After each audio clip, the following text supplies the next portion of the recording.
para sa inyo po to. Ano to? Suhol? Hindi po, Lola. Ano po yan? Peace offering. At sana po, mapatawad niyo na po kami ni Arnold. Maraming salamat sa inyo, ha? Siguro kung wala kayo dito, napalayas ka kami.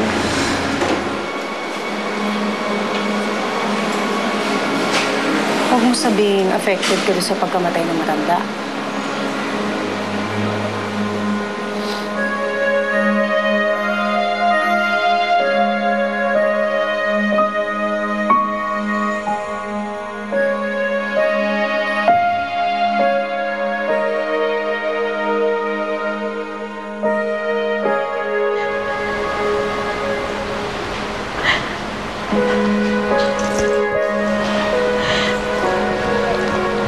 Ba't ka umiyak?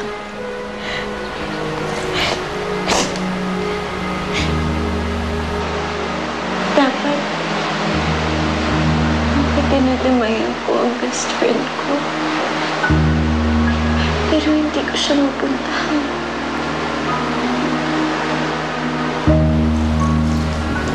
She'll understand. Alam mo, masyado ka nagiging emotional. Calm down. Baka mamaya tumaas pa yung BP mo niyan. Pero ma, she doesn't even know that I'm pregnant. Ano ba akong klaseng kaibigan? Bakit pa ayaw mo sabihin sa kanya kung anong kondisyon mo?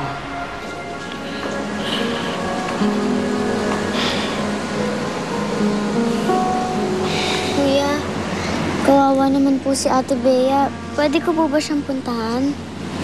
Julia, bawal ang bata sa loob eh. Because I know that she still loves Darwin.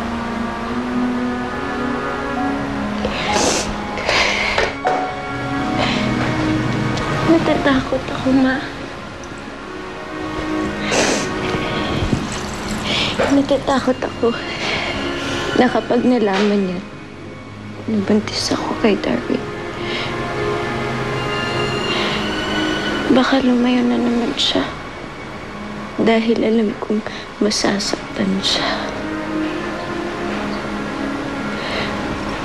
That's the last thing that I want to do, Ma. Is to hurt Bea. Ziri, Kahit na minsan na magitan sa amin si Darwin.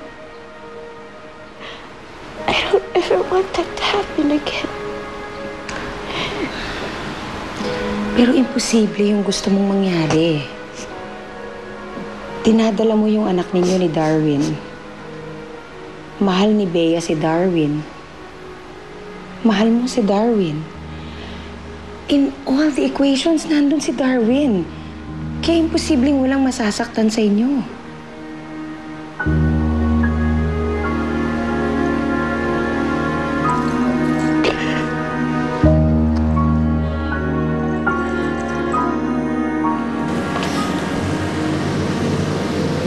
Alam mo, Kuya, kahit hindi ako masyado naging malapit sa lola ni Ate, ang bait-bait niya.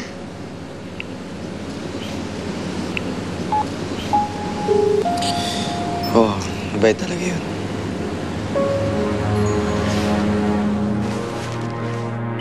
Sharon, wala silang makukuhang ebidensya maaaring magturo sa atin. Dahil yung ginamit mong pamukpok, andito lang sa bahay. At wala rin silang makukuhang witness dahil wala naman nakakita sa akin.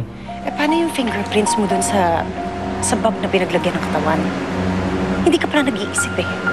Siyempre, pagka lumabas yung resulta ng ebidensya, panigurado, lahat tayo kukuha ng fingerprints. Di ba tayo yung huling kasama ng matanda bago siya nawala? Anong gagawin ko? Magtatago na ako? Iiwanan mo ko, isira ulo ko pala eh. Kapag ka nawala ka ngayon, lalo ka nilang paghihinalaan.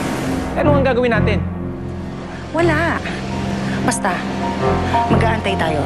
Tignan natin kung ano yung mahanap nilang ebidensya tsaka tayo gagawa ng plano natin. Sige na. Mamaya na tayo mag-usap. Sige.